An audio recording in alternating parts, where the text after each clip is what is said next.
Good day mga ka-sports natin dyan. Kilala natin ang Creamline Cool Smashers na isa sa mga pinakamagaling na team dahil di kalibre ang mga manlalaro dito. At halos nga kung tutuusin wala na silang katapat pagdating sa PVL. Halos karamihan ng mga team ay nahihirapan silang talunin.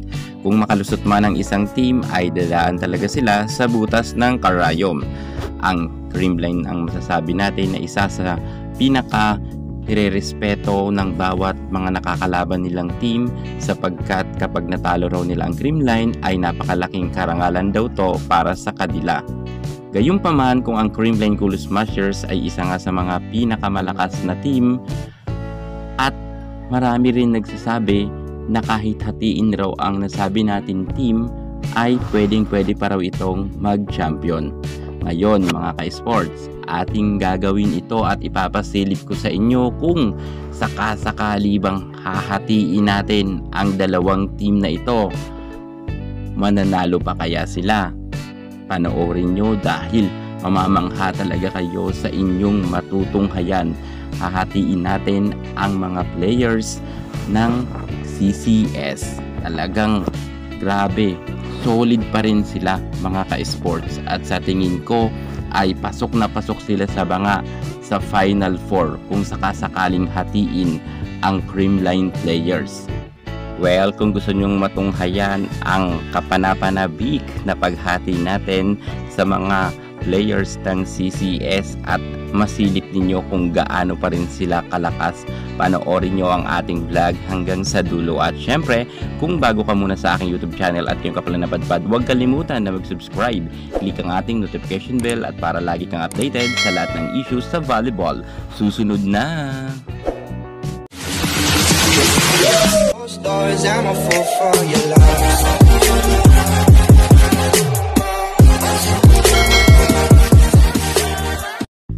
So eto na nga mga ka-sports natin dyan, excited na rin ako kung anong mangyayari sa magiging resulta if ever hatiin natin ang Creamline Cool Smashers sa dalawang team.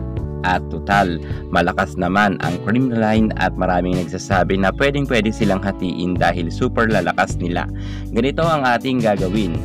Dalawang team ang gagawin natin at syempre meron silang mga kapitana. Ang gagawin natin sa unang team ay ang ating Team Alyssa Valdez at ang team naman ng ating Michelle Gumabaw. Total, madalas naman parehas silang maging kapitana sa loob ng court, sila ang magiging kapitana. So, dito nga sa may party kay Alyssa Valdez, lahat ng mga players dyan ay kanyang kakampi. At dito naman sa may kabilang side, sa kinalalagyan ni Michelle Gumabaw, lahat naman dyan ay kanyang ka-teammates. So eto na, simulan na nga natin sa kanilang setter. Setter ni Alyssa Valdez, Kyle Negrito versus Mafi Galanza. Ang setter naman ng team ni Michelle Gumabaw. Ang dalawang ito ay parehas talented at kita naman natin na meron naman napatunayan na sila pagdating sa larangan ng volleyball. Sa kasalukuyan na naimamayagpag nga ang karera ni Kyle Negrito pero syempre papalagyan si Mafi Galanza kung ibababad lang talaga siya at palagi siyang magagamit sa first six.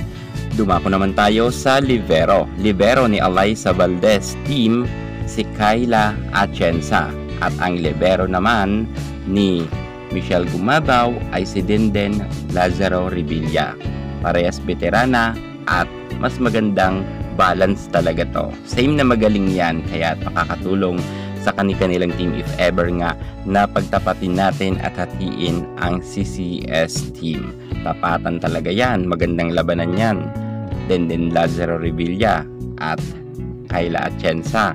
Floor defense na talagang matindi ang pag-uusapan.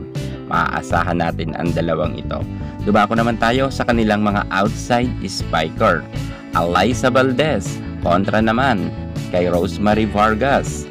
Well, magandang labanan to dahil kung sakasakali na maghaharap itong si Alyssa at itong si Rosemary Vargas, talagang magandang pukpukan to. Hindi pa naman sila nagkaharap sa loob ng court ng mga panahon nila sa UAAP sapagkat nang papasok na si Alyssa Valdez ay si Rosemary Vargas ng panahon na yung nagkaroon ng injury at hindi niya na naipagpatuloy nga ang kanyang karera sa UAAP. Nagpahinga na nga siya at dumiretso na nga siya sa pro.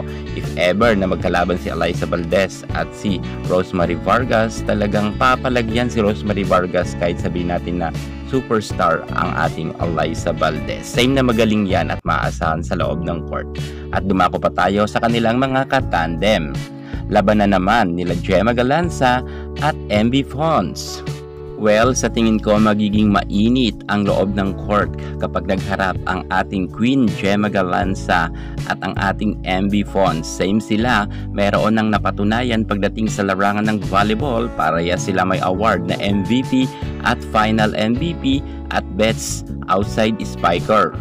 Grabe no, ang lakas ng outside spiker ng CCS. If ever ang magkatandem si Alyssa Valdez at Gemma Galanza at si Rosemary Vargas naman at Bernadette Fons ang magkasama. FEU ang dalawa. Talagang may connection sila at parehas magaling.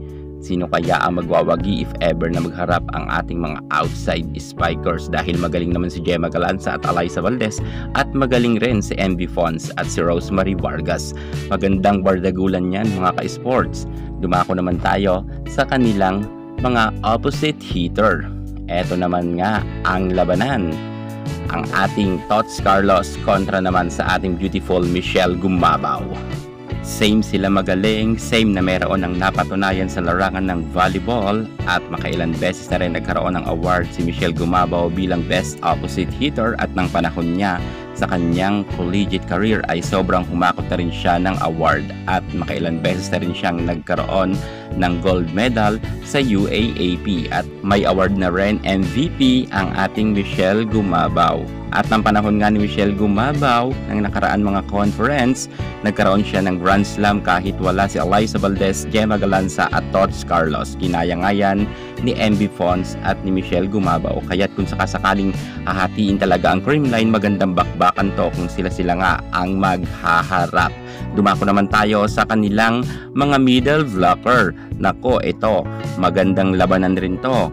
Pau Soriano kontra naman kay Lori Bernardo. Isang veterana na kakampi ni Alyssa Valdez at isa naman baguhan sa pro na kakampi naman ni Michelle Gumabaw. Kung sakasakaling magharap si Pau Soriano at Lorilyn Bernardo, magandang labanan rin to. Same na magaling yan at same na papalag sa loob ng court. Marami na rin silang experience pagdating sa championship battle kung kaya hindi talaga sila bibigayan ng score kapag sila naglabanan, talaga magtatapatan yan ng todo. Dumako naman tayo sa kanila magiging katandem, Pangs Panaga kontra naman kay BDL. Isa rin to sa mga magandang bardagulan kung maglalaban ang dalawang team na ito. Lalo't ngayon lumakas na si BDL at kitang-kita naman natin na ito na ang tinutodong galing ni BDL. Nang nasa UAAP siya, nakikita na nga natin ang kanyang galawan na bumalik na, hindi gaya noon nasa Choco Mucho siya. At syempre, pagdating naman sa larangan ng volleyball, hindi rin niya magpapahuli si Pangs Panaga dahil napakarami niya nang award bilang Best Middle Blocker. At syempre, hindi rin niya magpapahuli si BDL dahil alam natin na mayroon na rin yan Final MVP Award at Best Middle Blocker rin na award. Sino kaya magwawagi if ever na magsalpukan ang dalawang team na ito?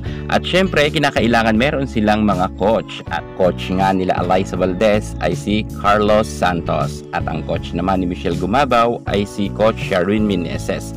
So sa tingin nyo, ang dalawang team na ito if ever na mag-join nga sa PVL, makapasok kaya sila sa Final Four at magkaroon nga sila muli ng podium finish? Yung dalawang team na ito ang pinag-uusapan natin kung hahatiin nga. Sa tingin ko, pasok na pasok sila sa banga sa Final Four at baka sila pa nga ang magbardagulan para sa gold medal battle. Sa tingin ko, yan talaga ang mangyayari if ever nahatiin nga ang CCS. Sana talaga mangyari ito mga ka-sports natin dyan kung saan nga ang Creamline Cool Smashers ay hatiin at gawin dalawang team. Total malakas naman sila at marami nga nagsasabi na malakas talaga ang team ng CCS kahit mga bench. At kung hati-hatiin talaga, pwede pa silang gumawa ng isa pang team. Sa tingin ko, baka talaga sila pa ang mag-champion. Dalawang team na ito wala magbibigayan. Alam natin na malakas parehas at talagang may ibubuga pagdating sa larangan ng volleyball. Iba talaga ang team ng CCS, talagang kahit tiin ay solid na solid pa rin. Kayo mga ka-sports, kaninong team kayo? Team ni Alyssa Valdez yung nasa taas or yung team ni Michelle Gumabaw na nasa ibaba? Sino ang magwawagi if ever sila ang magharap sa laban nga sa loob ng court? Comment naman kayo sa baba. Yan muna ang pinaka-latest natin sa mundo ng volleyball. At para hindi ka muli sa lahat ng issue pagdating sa larangan sa volleyball, subscribe na. Thank you so much. God bless.